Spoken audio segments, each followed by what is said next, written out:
What a beautiful start to this weekly training roundtable. So much appreciation for your beautiful beginning to this week's training and opportunity to come together in community, an aligned community of HSPs in business and leadership.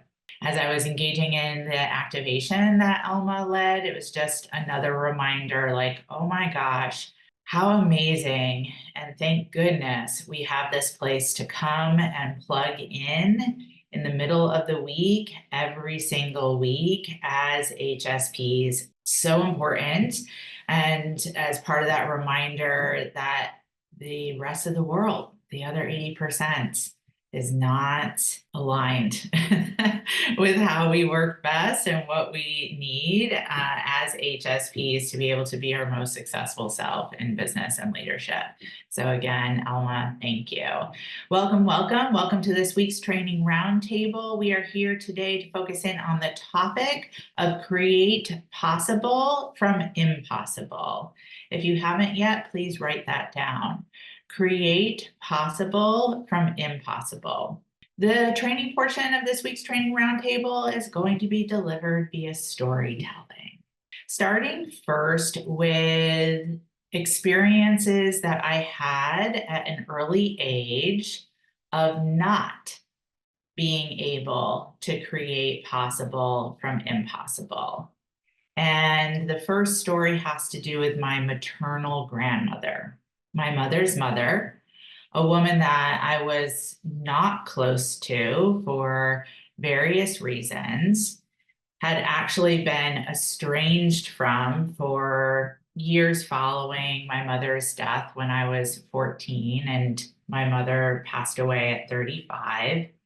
And as a woman in my young 20s, my early 20s, I made the decision to reconnect with my maternal grandmother. And what amazed me when I did, and so she must have been probably in her early 70s at that time, what amazed me when I did was how much this woman had not changed. And specifically from a mindset perspective, and more specifically from a victim mindset perspective. And my thought, even at that young age of early 20s, was, wow, we both experienced the same loss differently. Me, the loss of a parent, her, the loss of a child. And one of us, not my maternal grandmother, has taken this loss and worked diligently to be a better person as a result of this experience. And my maternal grandmother had gone in the opposite direction, digging her heels in to remain that victim, be enhanced as a victim of circumstance, not creating possible from impossible. The second, same time period, young woman, early 20s, probably while I was still in graduate school, had really begun my own journey with personal development, self-enhancement, especially through engaging with thought leaders, spiritual teachers. A friend of mine from graduate school joined me in much of this journey, and we would attend workshops and conferences together with thought leaders such as Wayne Dyer, Marianne Williamson, Carolyn Miss. And I particularly remember one training that we attended with Carolyn Miss. And after that training, I was very energized and mapping out a plan of action based on what I had learned and received. And we were in our hotel room in the space where we had attended the training. And my friend who was with me on this journey, she asked, "What are you doing?" And I shared with her, I was like, my gosh, like, this is amazing. This is what we just learned. This is how I'm going to plan to use it. And her response was, wow, I would never think to do that. Isn't attending enough? And in that moment, I realized, oh, the two of us, each of us, are going about this very differently. I've been attending these workshops, these conferences, these trainings with the intention that this work will change me.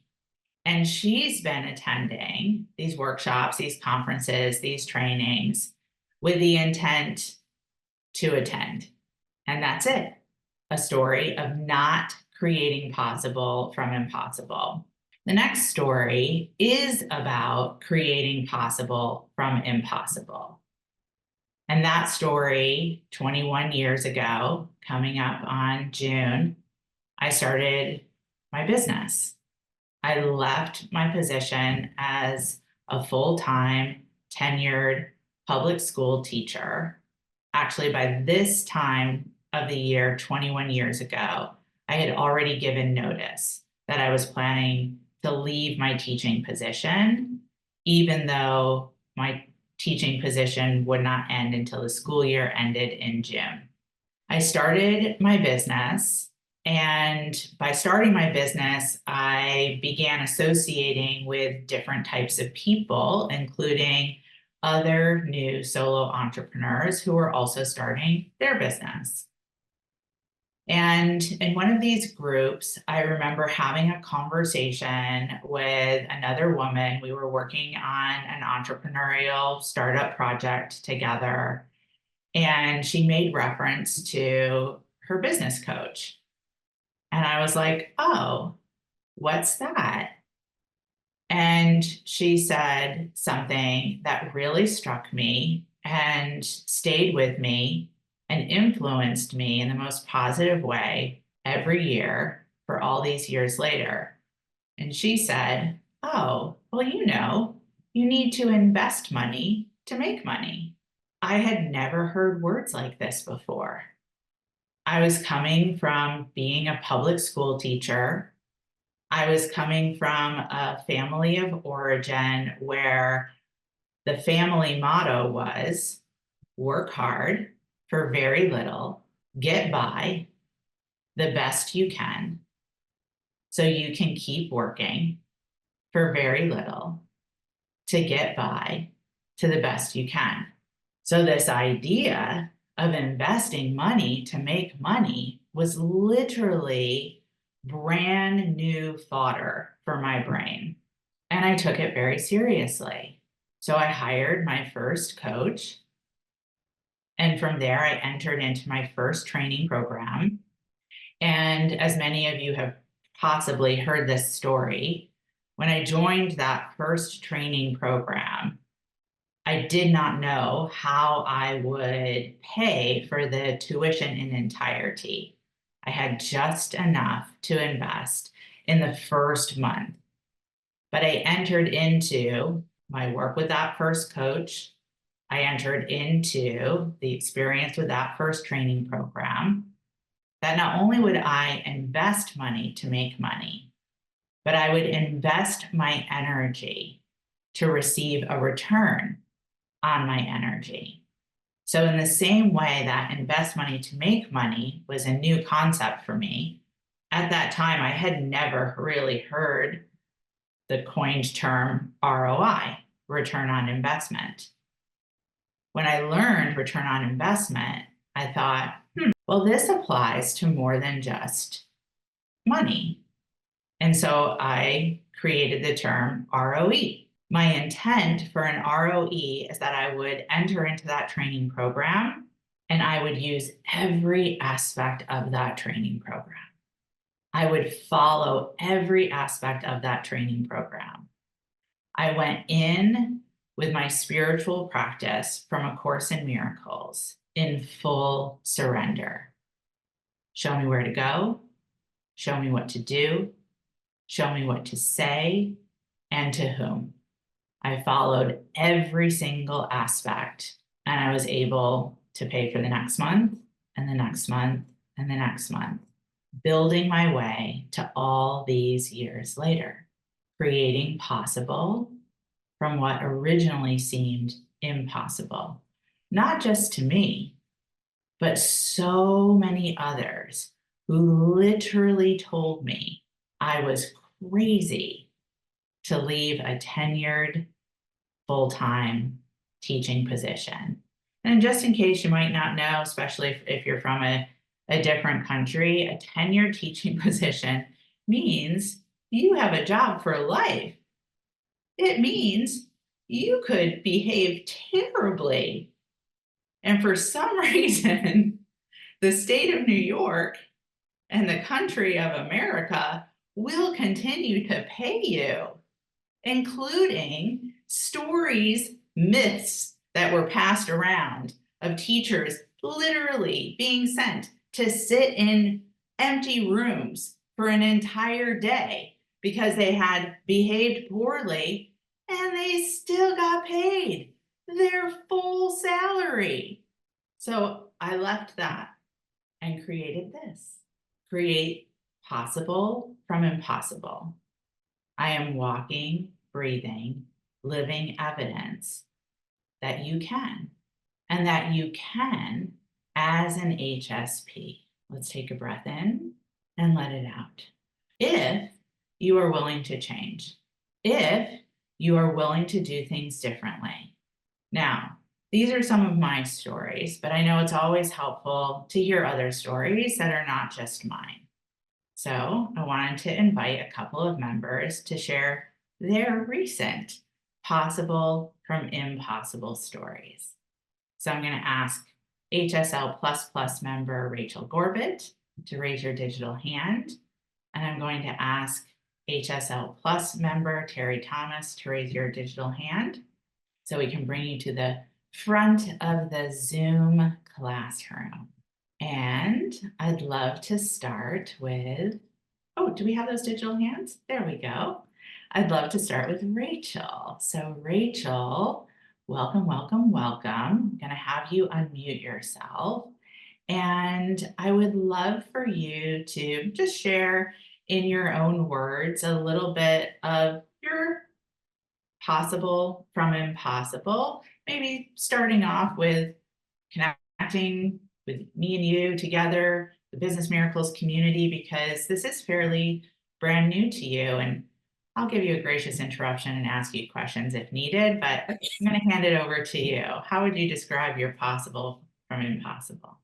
All right. Well, so I wrote a little testimonial here, and I'm calling it A Tale from the Heart. So in 2022, I felt stuck. I was sad and I was frustrated in a world where I didn't fit. And I was downtrodden and seriously fed up. My personal life was filled with a lot of disappointment, drama, guilt, and shame. I hid it well, but my ego voice made sure to remind me that it was there. And I thought there has to be an easier way. I can't live like this anymore. I was really at wit's end. So my heart led me to A Course in Business Miracles. And I really had no idea what it was. But after my first clarity call with Heather, my heart literally jumped for joy and even did backflips. It screamed loud and clear, join just a plus and dive in. So I couldn't wait for my first roundtable. Like I was counting the minutes until I could get to my first roundtable. Oh, actually, I was counting the minutes of when's Heather calling me back? Oh, it's in 48 hours. And I couldn't wait to get started. So my heart told me to learn and to learn some more from Heather's weekly roundtables and track trainings. I learned so much from private coaching calls with Joelle and nuggets of wisdom from the rest of the coaching staff and the community. And then last minute, my heart told me to go to QLR in June. And even though my ego voice told me not to, it said, you're not ready for this. But my heart said otherwise, and I went. And my heart leapt for joy because I finally learned I was highly sensitive. For the first time in my life, I kid you not, I was surrounded by a supportive community that understood me and was just like me. And trust me, I never thought that would be possible. And my essential self was able to finally emerge, and it was a relief. And I was home. Since joining this business community, my life has changed dramatically, and my business. I've raised my studio prices. I've started a kinder music business. I've created a program guide, implemented automated systems, and I raised my income by 14% in less than a year. And I've also joined HSL plus plus. So yay. I can't wait to see what 2024 brings. I'm so excited. But really, on a personal note, A Course in Business Miracles has helped me begin to shed my need for drama, my lack mindset with money, my need to be liked and fit in with the other 80%. And most importantly, my mindset of not being good enough. And I'm so much happier in my own skin. And I realized my purpose really isn't about making money at all. While it's nice, it's about being my true, authentic self and sharing with my community. So my heart led me to A Course in Business Miracles, and I'm forever grateful. And I want to thank every single one of you. Aw, that's amazing, Rachel. Thank you so much. And I so appreciate that you titled it A Tale from the Heart and really heard the heart leaping with joy. That really stood out to me as like the clear marker that you used for guidance. There's only one question that comes to mind. And that is, as I was listening, I was reminded of myself and what I just shared because I heard all the ways that you've utilized your highly sensitive leadership training program. And as I listen, I recognize that there's others in the community who struggle with utilizing all aspects or majority of supportive aspects of their highly sensitive leadership training program.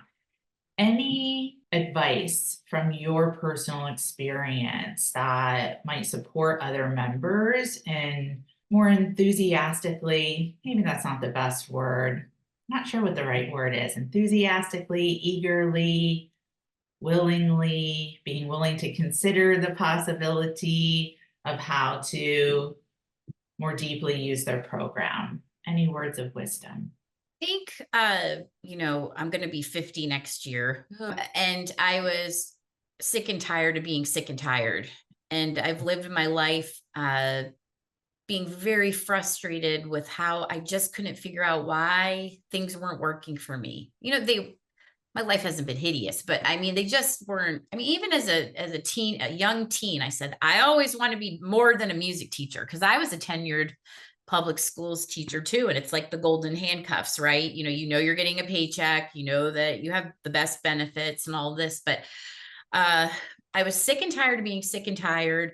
And I knew deep in myself that there was so much more that I could do. And I love to learn, and I am just a student. And so I really trust. And, I think for a lot of us, our ego voice really takes hold and says, ugh, you can't do this. You're never going to make it. You're never going to do it.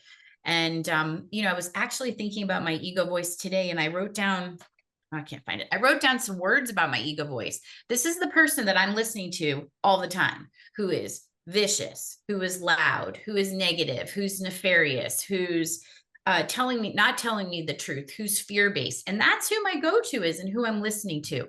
And I didn't want to listen to my ego anymore. And also when I listen to the track trainings, I really connect with those, like, oh, magnitude and littleness. I've been choosing littleness my whole life. Why? Because my family of origin, that's what we do. We work hard. We don't get paid. We don't get paid a lot, and we make do. And having money is really just a different thing. So I think for every person, it's different.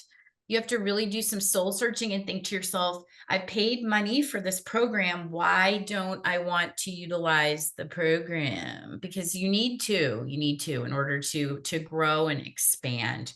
And I just, like I said, I was just so fed up with getting my feelings hurt and not fitting in and not feeling like my business was growing where I wanted it to grow. So I'm not going to say there have been not been bumps and bangs along the way. It's been a lot of, having to dig below the surface and really take a look at myself and why I do what I do. So I found out last month I have a need for drama. I'm like, oh, that's not good.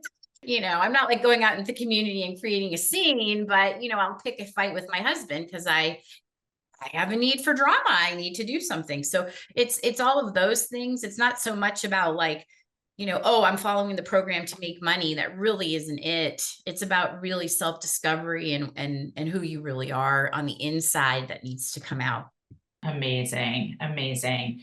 Thank you so much for all of that and for answering my on the spot ask for advice. I'm going to highlight some pieces that I heard which really strike me. The first is sick and tired of being sick and tired. The second is the recognition that the super ego voice is a voice that you listen to all day, every day. The third is the willingness to be in self-discovery.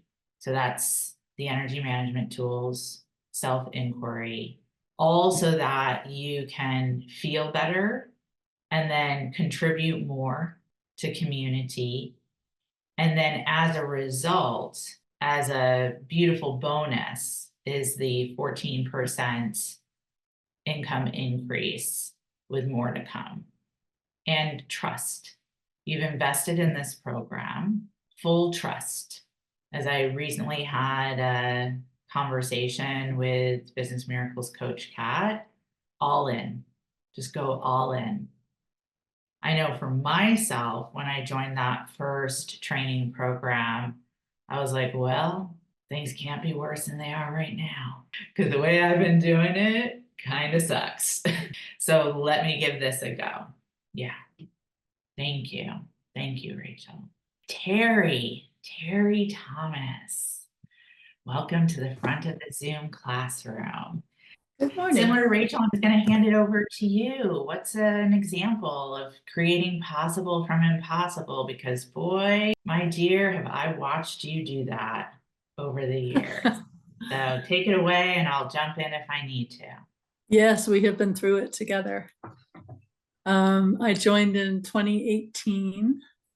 It was a Facebook, I think, advertisement about Business Miracles, and I filled out the form and I was all, holy cow, she gets me.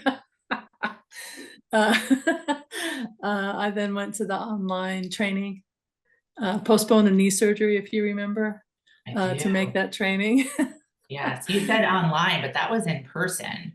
Yeah, the training was in person. I found you online somehow. That's right. That was a big deal. I just really want to emphasize that. Like Terry was to have knee surgery.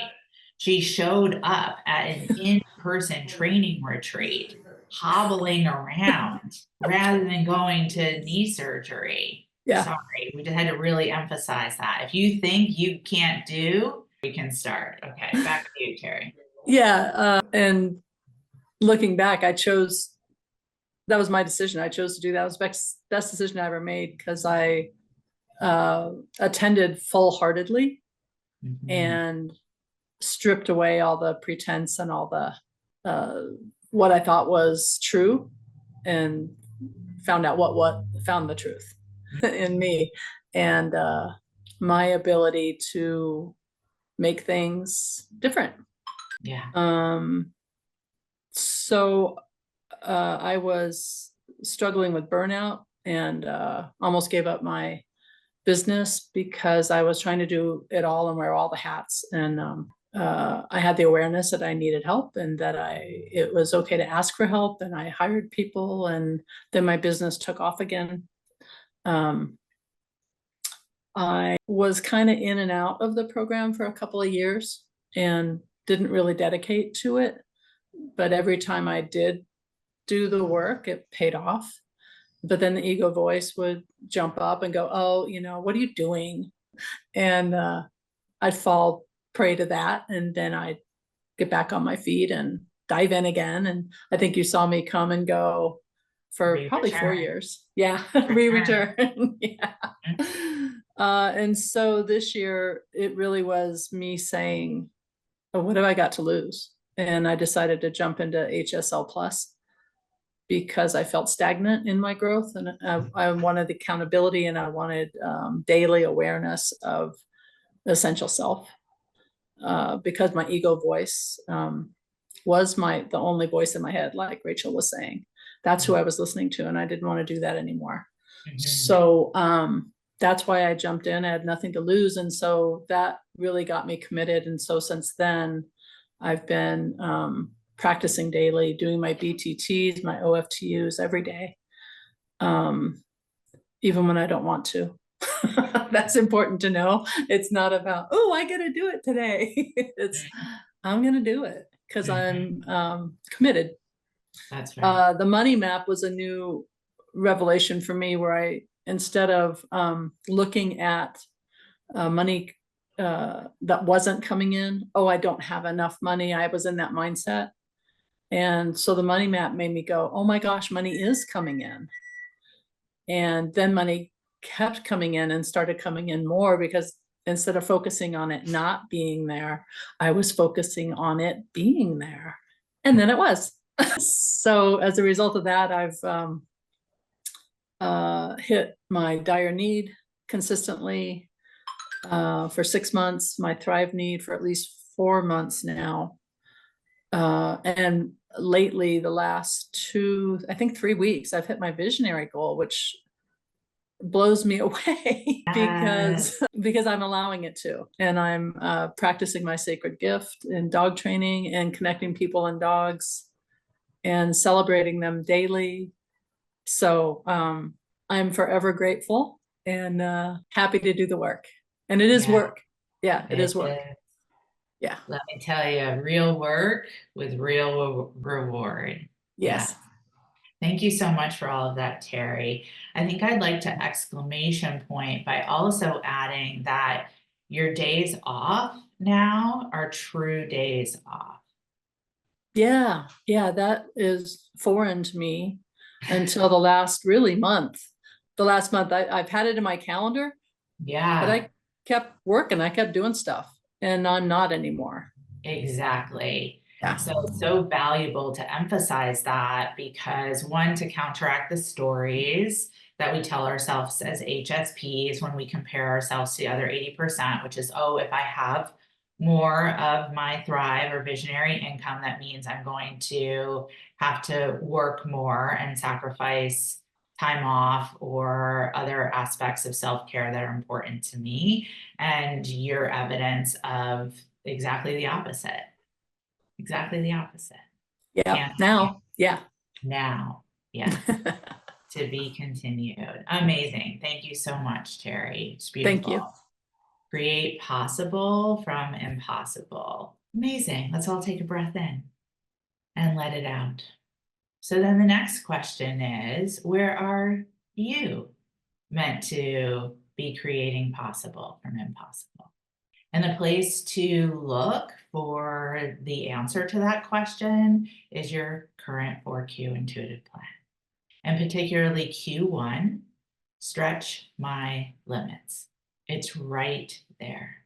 And not all at once, step by step, week by week, using intuitive discernment along the way.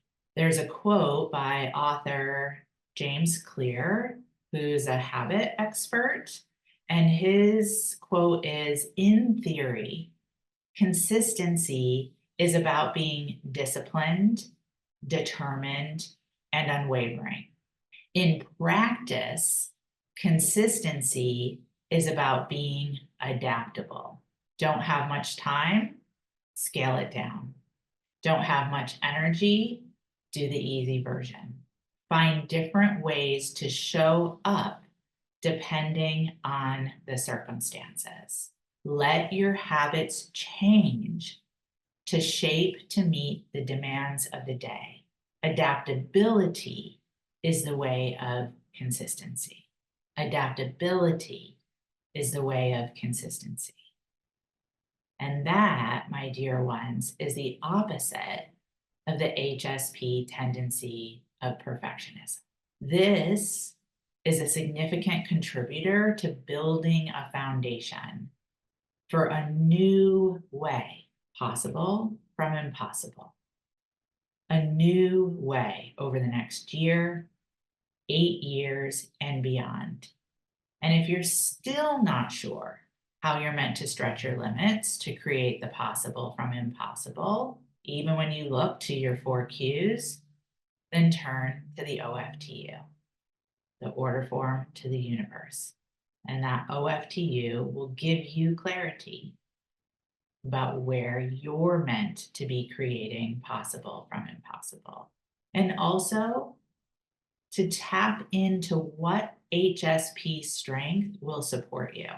I'm going to list the top 12 HSP strengths, and the team is going to add them into the chat as a reminder of what is innately a part of who you are as a highly sensitive person that's available to support you to create possible from impossible. Intuitive, empathic, creative, visionary, deep listener, deep feeler, deep thinker, deeply spiritual, excellent with language, deep belief in justice, detail-oriented, acute awareness of subtleties, from environment to others' needs. Breath in and let it out. Awesome.